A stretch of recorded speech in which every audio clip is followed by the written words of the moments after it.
Hello friends, welcome to SK to all in one. இன்னைக்கு புதன்கிழமை breakfast lunch என்ன பண்ணேன்னு பார்க்கலாம் வாங்க. பிரேக்ஃபாஸ்ட்டுக்கு முருங்கைக்கீரை போட்டு கோதுமை ரொட்டி சுட்டுட்டேன்.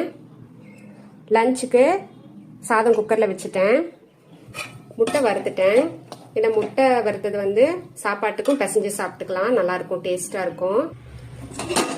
நேற்று வச்ச வெண்டைக்காய் புளிக்குழம்பு கொஞ்சம் இருக்கு, தயிர் இருக்கு. இதுதாங்க எங்களோட பிரேக்ஃபாஸ்ட் லஞ்சு. அடுப்பெல்லாம் க்ளீன் பண்ணிட்டு அடுப்பு திட்டையும் க்ளீன் பண்ணி பாத்திரம் எல்லாத்தையும் தேய்ச்சி முடிச்சிட்டேங்க. என்னோட பசங்களுக்கு பிரேக்ஃபாஸ்ட்டுக்கு முருங்கைக்கீரை கோதுமை ரொட்டி சுட்டு கொடுத்தேங்க. நல்லா சுட சுட முறுமுறுன்னு கொடுத்தேன். சாப்பிட்டு செம்ம டேஸ்டா இருந்துச்சுன்னு சொன்னாங்க.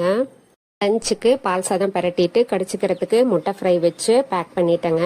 இன்னைக்கு ஸ்நாக்ஸ் எதுவும் கொடுக்கல, இதை மட்டும் பேக் பண்ணி ஸ்கூலுக்கு அனுப்பிச்சு விட்டேங்க. நான் இன்னைக்கு எல்லா வேலையும் முடிச்சிட்டேன்லாம் சொல்ல மாட்டேங்க. நாளைக்கு ஆடி ஒன்று நாங்கள் தேங்காய் சுடுவோம்.